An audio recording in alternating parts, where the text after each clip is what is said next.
This is a true story, taken from an actual medical file. On a trip to Paris 2 or 3 months ago, I met, for the first time in more than 30 years, an old friend of mine, a doctor with whom I studied in London at the outset of our careers. During the course of a very pleasant evening, he talked about Wales, and I realized I knew nothing at all about his early years in the medical profession.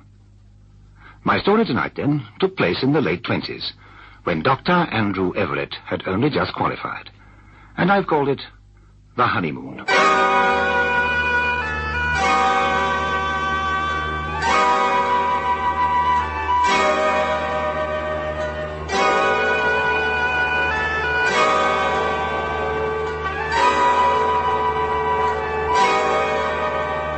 Medical file. Factual stories of the men and women whose vigilance guards our lives. A reconstruction of clinical case histories, step by step with the doctors who were there. Medical file.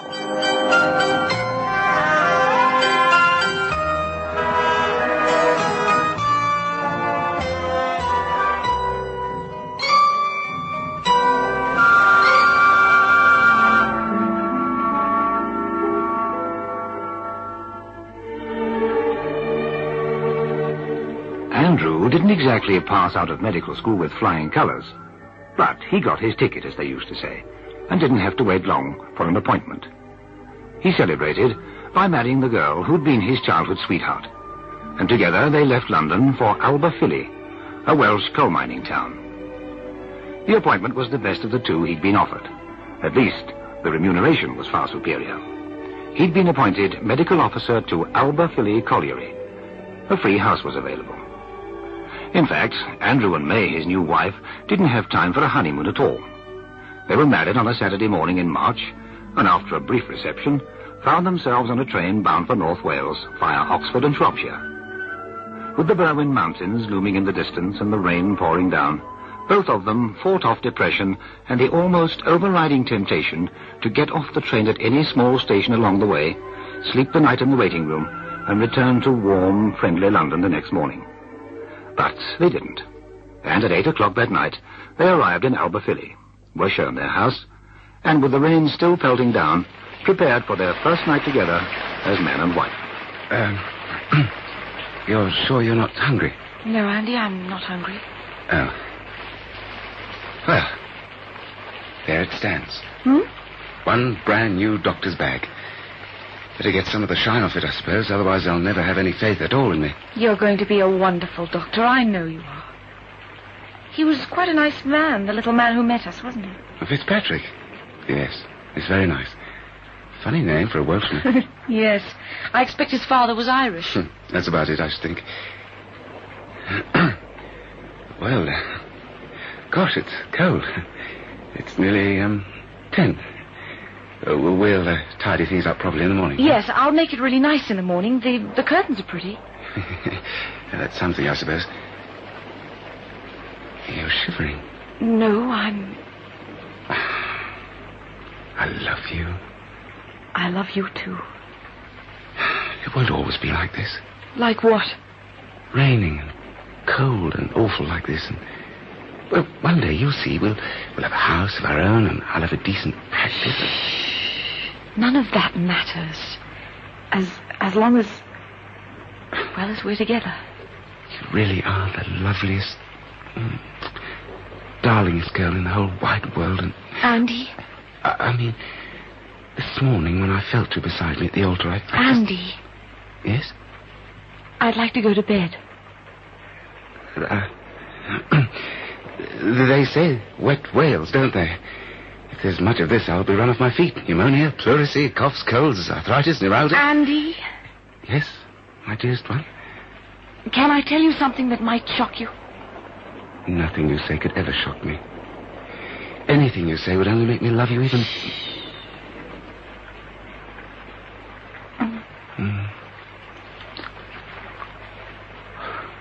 My love, you're cold. Oh, blast this heathen place. Blast Aberfilly. Blast the cold heat. Damn. Andrew, darling, will you please stop blasting things right, left, and center and kindly help me with my dress? dress. It's a cold night. That rain, honest. Oh, May. May, my love, my divine. Oh, I love you so much, May.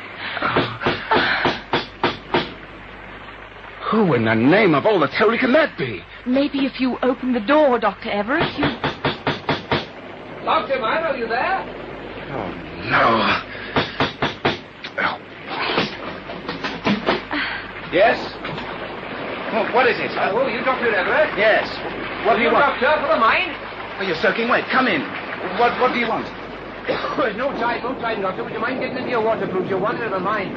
Wanted at the... But we've just... I'm sorry like to have fetched you, Dr. Back. You see, you know, only just arriving and that, but you're wanted, you see, at the pit.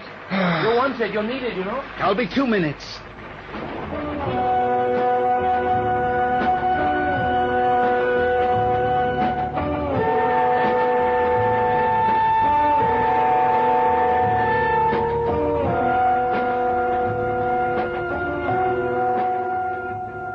You're wanted at the pit.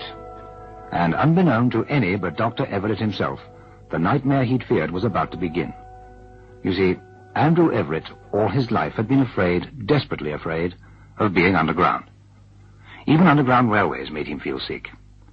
He'd taken the job against all his own better counsellings. But you see, the pay, whilst not terrific, not as much as a hard-working doctor might expect from a reasonable practice, was better than the other choice, and he badly wanted to make a success for his wife. What an unusual way to spend a honeymoon. Hey, Dr. Back, 30 years. I began as a pony boy, you see. Now I'm shot firer. Goes down fast, doesn't it? Sure, you see how badly the man's been injured. How far is this? 900 feet, Dr. Back. Not so far, really. Here we are, then. Sway, Doctor. Mind your head, man. Doctor? Yes, hello? Reese Williams. We haven't met. We would have done, but you were late, you see. Will you follow me this way? Yes, but you see, mister, I was only married this morning and... It doesn't matter.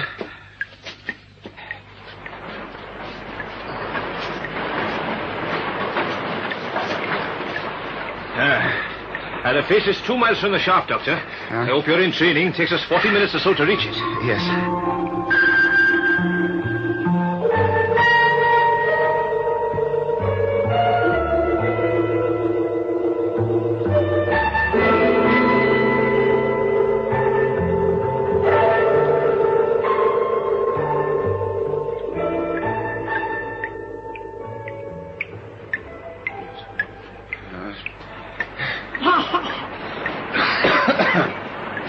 Watch your step, Doctor, man. You mustn't get run down.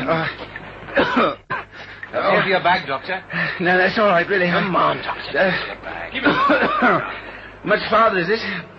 Where do we go now? We can't get past here because... All right, on your hands and knees now, Doctor. The only way. Come on, down you go. Great Scott of May, what have I done? You see, that happens, Doctor, when you're not looking where you're going.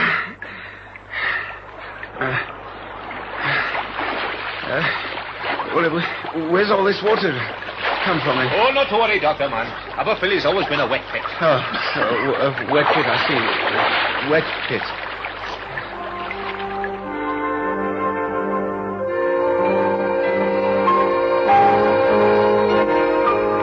This is where men work.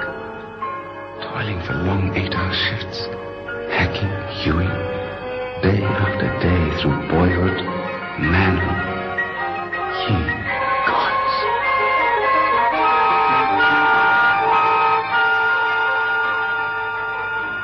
I know one thing. I'll never put another lump of coal on the fire without considering the manner by which it was obtained. We'll have to ask you to hurry, Doctor. Please, would you mind? Yes, I... What are you doing down there, Doctor? What does it look like? I slipped and fell.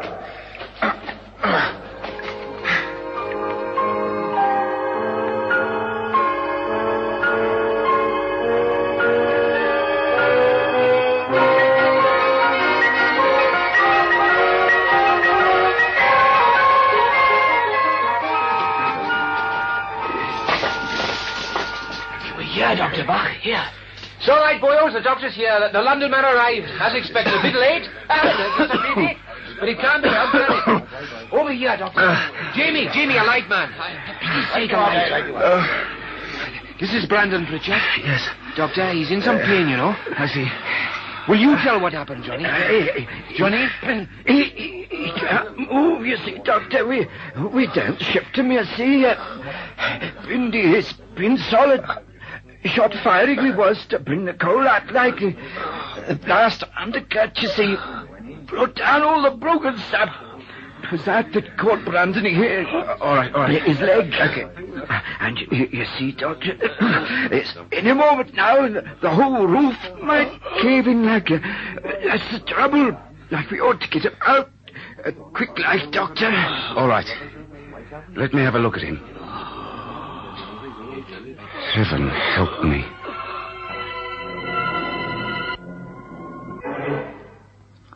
Andrew found himself trembling.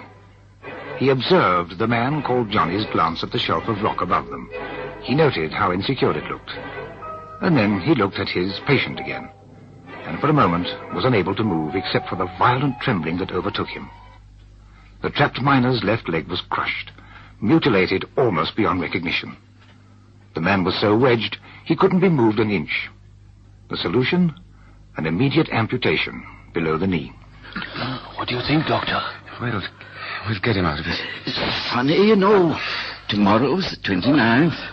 According to the Reverend Samuel Evans, in the year 3974 BC, exactly, you know, Cain killed Abel.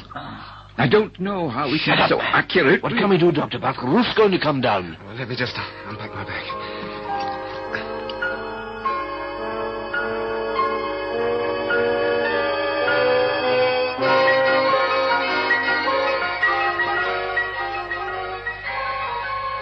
I'll never make a surgeon. They told me that often enough. Mr. Everett, I advise you not to think of surgery. The branches of medicine in which you might prove to be very useful, skillfully active, are many indeed, but you will never make a surgeon. You will never make a surgeon. A surgeon. A surgeon. A surgeon.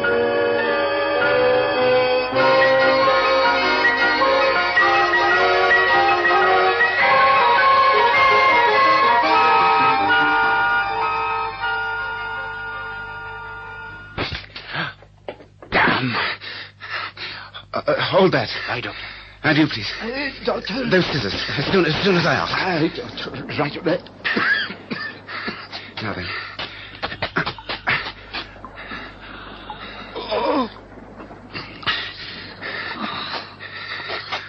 All right, now then. We'll soon have you out of here. Okay, Brandon. Hey, the doctor's here, man. Nothing to worry about, man. It's going to be all right. What? Mr. Pritchard, can you hear me? Aye. Did it hit you anywhere else? Chest, shoulders? A bit. Your head? Anywhere? The light, please. Keep it... No. Right. Does your left arm hurt? Arm? Does your... No. Does your right leg hurt? No. Not too. No. Have you pain anywhere else? No. Can you breathe all right? Yes. Can't move, though. Can't move. Pain in your stomach? No. Back? No. Have you ever had an operation before? No. Any heart trouble? No. There's not much time, Doctor. The roof. Any trouble ever with your kidneys? No. Mr. Pritchard, can you see me all right? Can you? Looks like he's out again, Doctor. Quick, either. Mr. Pritchard, we'll get you out of this. Now, just breathe in and forget everything. Think of the nicest thing you can possibly think of. Oh, Brandon, man. Think of Maggie Evans and how she was at the Christmas ball. Johnny, Tighten the tourniquet. Hand me those gloves. Yes, there's... Doctor? What's in the bottle? Sounds like iodine. Iodine. Hate the stuff. Stinks like Billy O. Please, dear heavens, let that stuff stay up there. Stay up there nice till we get out of here.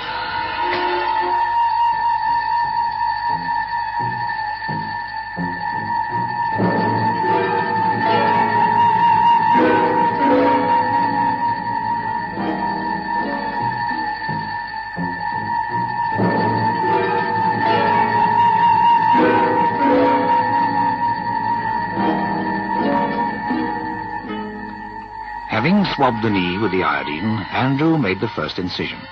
He worked like the very devil. He was practically lying flat, on his stomach, under the low roof of rock. He cut down to the bone, but as he reached for the saw...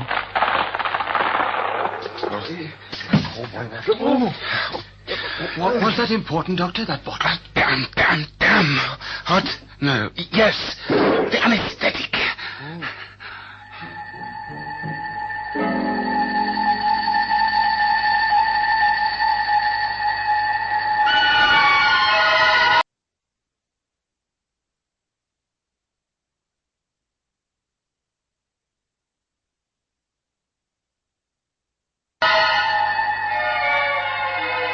Andrew sawed quickly through the bone and started the ligatures. He put in the drainage tubes and then started to sew up the skin flaps. For the love of...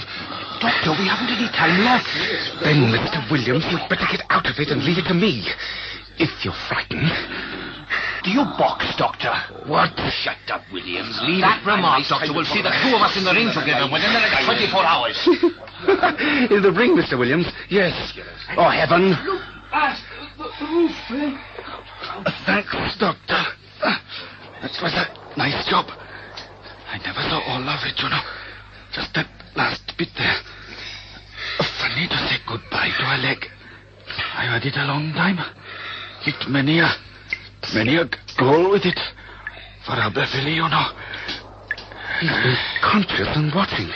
Let's give you a hand with him, Doctor. Pull him clear now, eh? Some more. Careful! This way. That's it. Watch out. Okay, right now, this way. Quickly, men.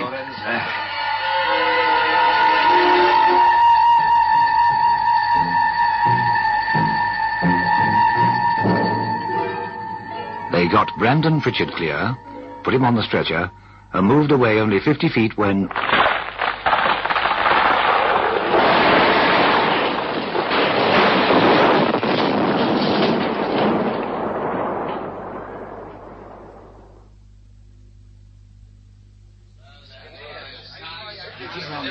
Hey, Doctor. I must say you did that very nicely. Oh, thanks. Look, I've got something for you. Here. Brandy. Oh, no, I Come on, Doctor. Don't tell anyone else, though, eh? They'll all want some. Look, please, I'd rather... Oh, sorry, Doctor. Are you the kind of man who'd rather have it separated? Well, to tell the truth... Damn it, Doctor. Tell you what. Drink that lot, and the next lot you can have separate. Quiet! Everybody, quiet! Come here, quiet! 2:30, did you know that?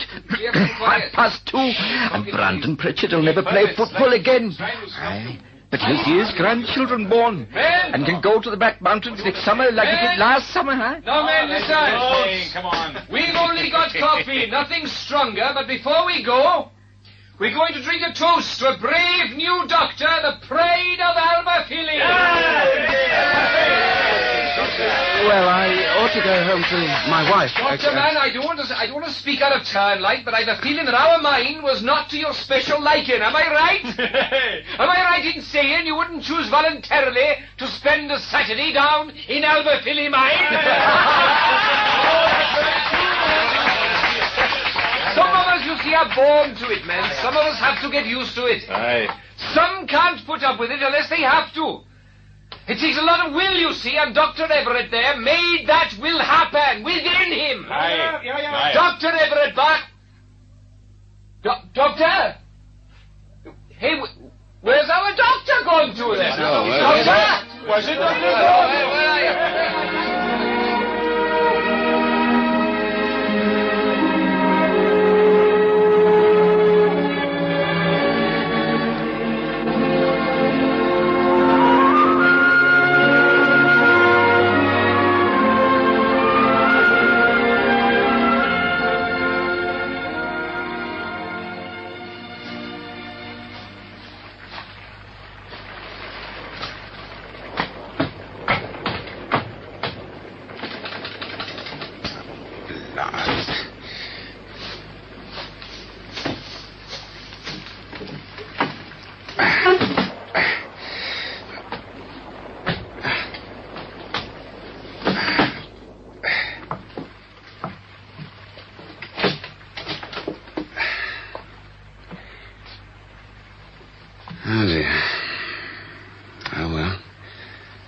blood is my new bag, all right.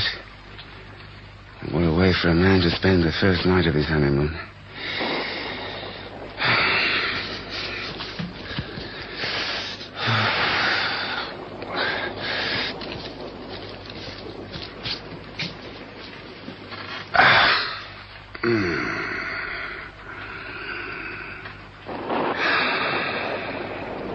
Andrew?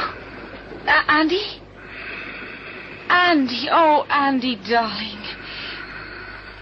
Oh, I'm sorry, Andy. I tried to stay awake. What time is it?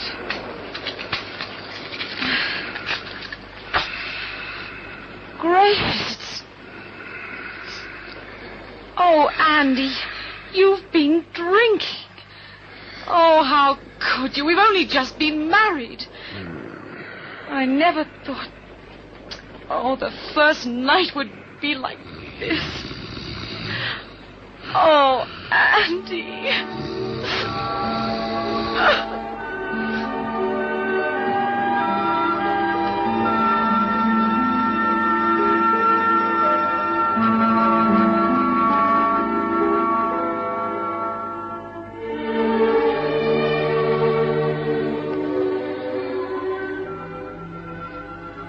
Well, they always say that honeymoons are overrated, but the Everetts can't really count as typical. We had a good night out in Paris, Andrew and I. He's still married to May. You see, that night wasn't all that disastrous, and being totally sweet and understanding, she soon settled down, and together they spent 8 long years in Albufeille. He told me many other stories of the Welsh mining people, who he regards still to this day as the finest in the world. He never entirely got rid of his fear of enclosed spaces, and more particularly his hatred of the depths under the ground. But we've all got some fear, haven't we? Some secret enemy within ourselves, and these weaknesses are often strengths in the long run. At least, if you haven't thought about it before, you might appreciate a little more keenly the cost of coal. Next time you place a lump on your fire, if you're one of those lucky people who enjoy an open fire in the wintertime, you might stop and think for a moment. It isn't mined easily. Although times and conditions have changed since then, have improved, it's still to this day won from the earth with sweat and toil, and the rewards to the miners for this work are never really enough. If you think getting away with your life minus one leg is lucky, throughout the history of coal mining there have been thousands and thousands who were not so lucky. I'd like to tell you of the great Albufeille mine disaster and of the heroes it made. Andrew Everett was one of them, but that, as they say, is another story.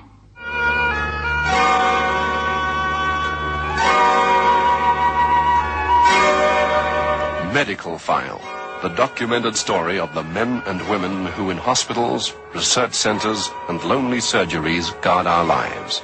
Listen again next week for another true story from Medical File.